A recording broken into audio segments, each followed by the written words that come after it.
విజయం నీ కోసం నా కోసం ఎటుపోదురా నువ్వు చేసిన కష్టం ఎప్పటికైనా సొంతం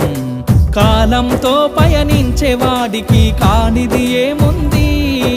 సాధనతోనే సాధ్యమవ్వునని సదాశయంతో సాగర ముందుకు రాదురా ఏ విజయం నీ కోసం నా కోసం ఎటుపోదురా నువ్వు చేసిన కష్టం ఎప్పటికైనా సొంతం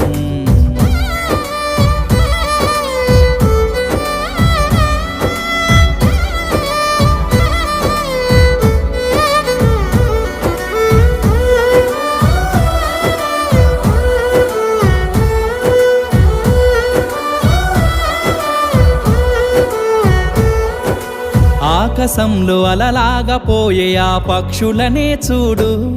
అనుకున్న గమ్యమెంతున్న